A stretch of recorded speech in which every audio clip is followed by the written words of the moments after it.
Dans Aiguillage aujourd'hui, le réseau à l'échelle zéro de l'AMFI, l'amicale des modélistes ferroviaires indépendants, une association qui regroupe plus de 200 membres résidant un peu de partout en France et qui s'adonne à la pratique du modélisme ferroviaire à toutes les échelles. L'AMFI exposait un réseau à l'échelle zéro à Montélimarail 2014, une maquette spécialement conçue pour permettre aux enfants de jouer au train. À force de faire tourner des convois sur le réseau HO de son oncle quand il était enfant, Ronan Brocard a fini par se prendre de passion pour le modélisme ferroviaire. Manquant de place dans un premier temps, il a commencé par pratiquer l'échelle N. Aujourd'hui, il s'adonne également au zéro et à la vapeur vive. Je présente un réseau en 3 rails, en digital, et en zéro. Alors ce réseau, je l'ai fait pour faire jouer les enfants. Voilà. Plein de gens disent que les enfants ne jouent plus au train. Alors que c'est complètement faux. Dès qu'on les laisse participer, ils participent.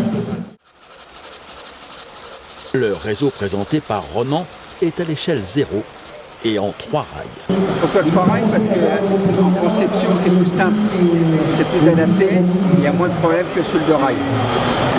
Ça craint moins la saleté, plein de choses. Sur le circuit se côtoient essentiellement des locomotives diesel et vapeur et beaucoup de trains américains. Alors oui, c'est très américain parce que le fabricant est américain. Et sinon, j'ai de l'allemand, du français, et puis je mélange un petit peu pour pas faire comme les autres.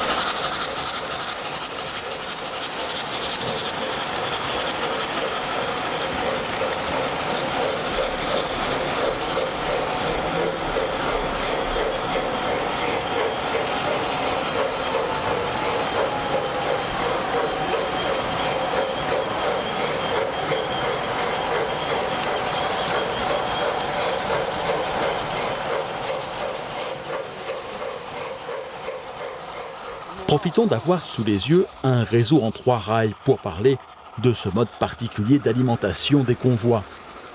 Le 2 rails et le 3 rails cohabitent depuis la nuit des temps, du moins celle de l'histoire du modélisme ferroviaire.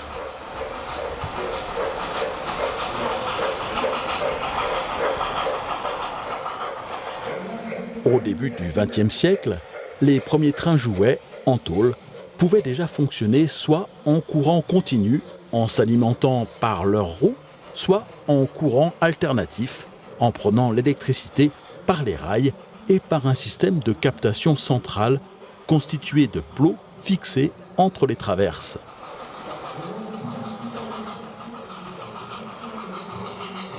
Ce dernier système présente l'avantage de pouvoir très facilement installer des aiguillages ou encore des boucles de retournement sans avoir à se préoccuper des inversions de polarité. Le principal inconvénient du 3 rails, pour qui souhaite s'adonner à la recherche du plus grand réalisme possible, est que ce système ne correspond à aucune situation réelle. Sur aucun réseau du monde, les trains ne s'alimentent par des picots placés au milieu des traverses.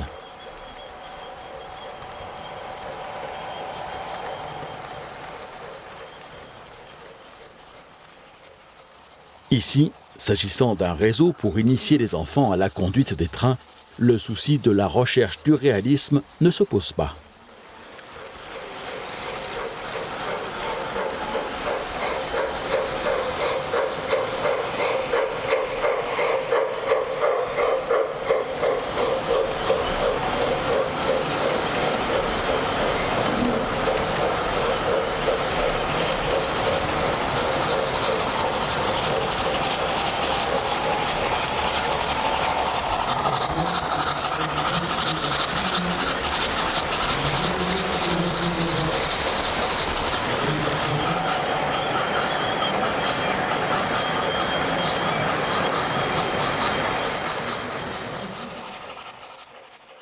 En Europe, Marklin est le chantre du 3 rails, alors que tous les autres constructeurs ont opté pour le 2 rails.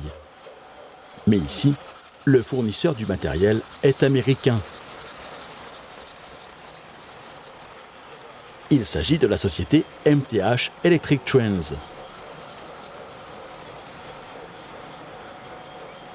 Une PME créée il y a 30 ans, non pas dans un garage comme beaucoup de start-up américaines, mais dans une chambre, et qui compte néanmoins aujourd'hui pas moins de 80 salariés.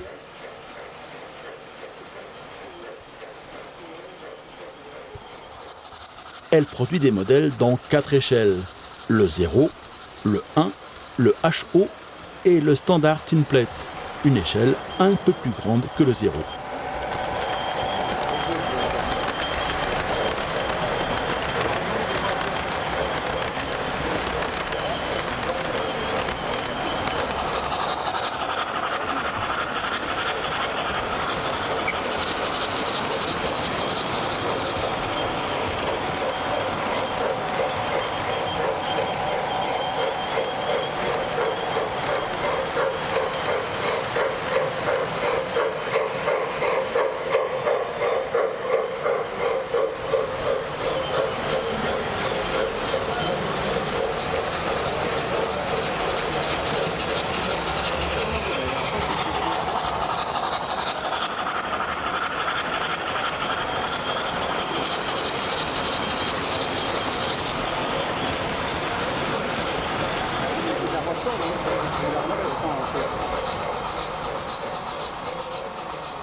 Les machines sont digitalisées, sonorisées et équipées de fumigènes pour un plus grand réalisme.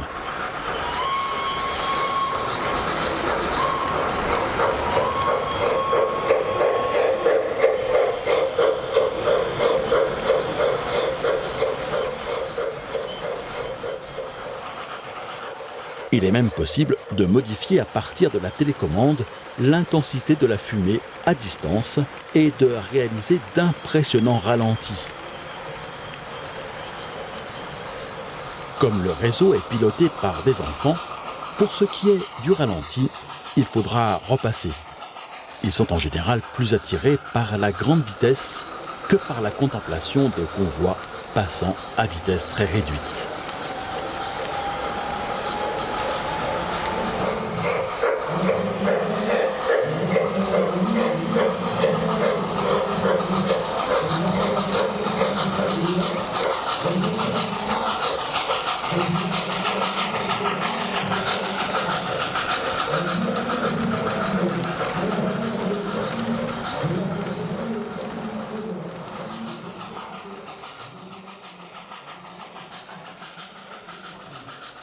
Grâce au réseau de Ronan Brocard, ce sont plusieurs dizaines d'enfants qui ont pu s'initier à Montélimar à la conduite de trains miniatures.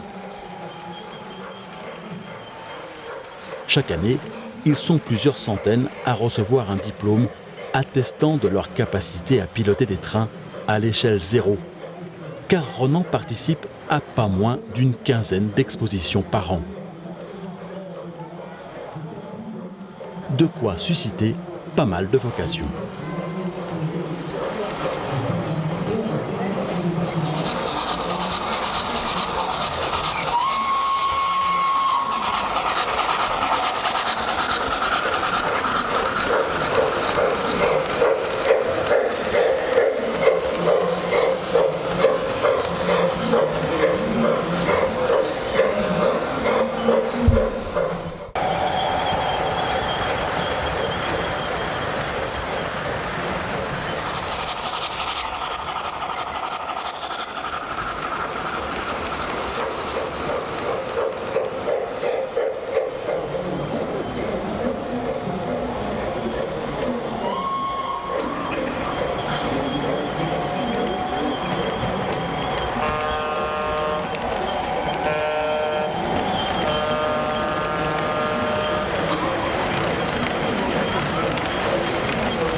La semaine prochaine dans Aiguillage, la fête de la vapeur de l'EVC 45, l'Essonne Vapeur Club, une association unique en région parisienne qui permet à tous les possesseurs de matériel à vapeur vive en voie de 45 mm de venir faire tourner leur convoi sur des circuits installés par le club dans un gymnase de la ville de Longjumeau.